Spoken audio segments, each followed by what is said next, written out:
Livelihood college में छात्र एवं छात्राओं की रुचि के अनुसार कई तरह के ट्रेनिंग कोर्सेज हैं। सिलाई, मोटर रिपेयरिंग, इलेक्ट्रॉनिक आइटम्स की मरम्मत जैसे काम यहाँ सिखाए जाते हैं। इस पूरी योजना में किसी भी तरह की ट्रेनिंग देने से पहले ये गहन सोच विचार किया गया कि यहाँ दी जाने वाली शिक्षा वर्तमान बाजार की जरूरतों को पूरा करने वाली हो।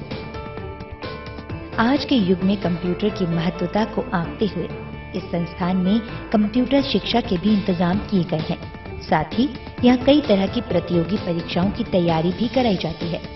राज्य सरकार के इस बेहतर पहल से स्थानीय जनप्रतिनिधियों में भी काफी उत्साह है। विकास के नए आयाम कर रहा दंतेवाड़ा जिला के समक्ष ही बस्तर के सभी जिलों में इस तरह के एजुकेशन हब बनाने की मांग स्थानीय लोगों के साथ जनप्रतिनिधियों ने राज्य सरकार से की है। इसमें हमारा वो ग्रामीण बच्चों के लिए आने के लिए, रुकने के लिए रेजिडेंशियल व्यवस्था वगैरह भी किए हैं। उसके बाद उन लोगों के लिए नर्सिंग है और अलाइड कोर्सेस है, उसके लिए भी कैरियर गाइडलाइंस वगैरह दे रहे हैं। कुछ बच्चे कौन अपने आर्थिक स्थिति उतना अच्छा नहीं है, उन लोगों के एजुकेशन लोन के माध्यम से और कुछ सहायता के माध्यम से हम लोग उन लोगों को आगे बढ़ा रहे हैं।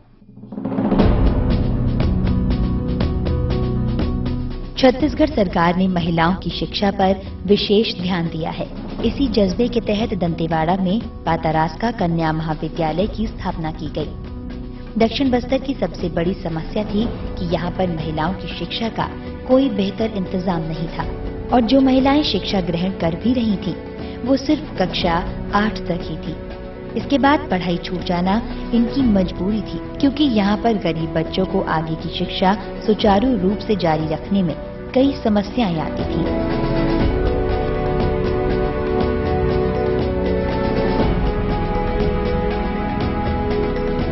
प्रदेश सरकार ने पहल करते हुए यहाँ पर पातारास्का कन्या महाविद्यालय की स्थापना करा दी, जिसमें यहाँ की महिलाएं अब आगे की शिक्षा आसानी से पूरी कर सकती हैं।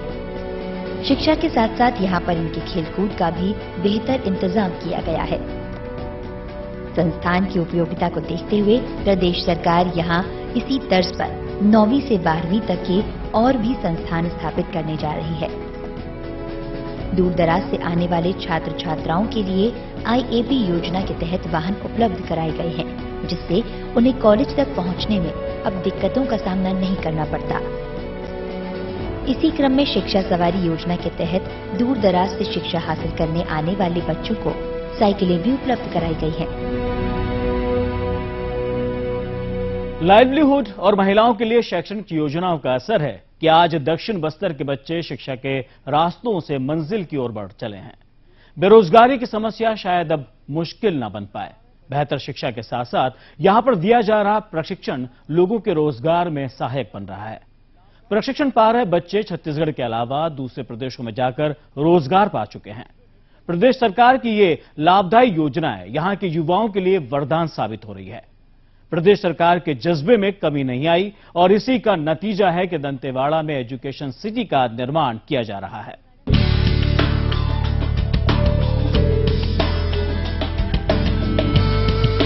दंतेवाड़ा में गीदम के जावंगा इलाके में 170 एकड़ के दायरे में बन रहा एजुकेशन सिटी प्रदेश सरकार की संजीदगी की मिसाल है।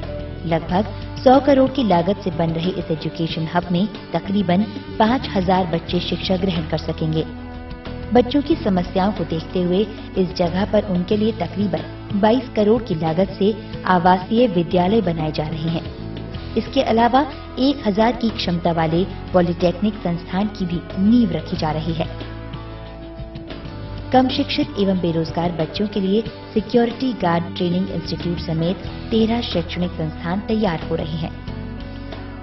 आज छत्तीसगढ़ ही नहीं पूरे भारत के अंदर में दंतेवाड़ा में जो शिक्षा को लेकर, एजुकेशन के लेकर जो ध्यान दिया गया है, हमारे प्रशासन के द्वारा, छत्तीसगढ़ के डॉक्टर रमन सिंह जी के द्वारा जो प्रयास किया गया है और जिला प्रशासन ने उसको इम्प्लीमेंट किया है।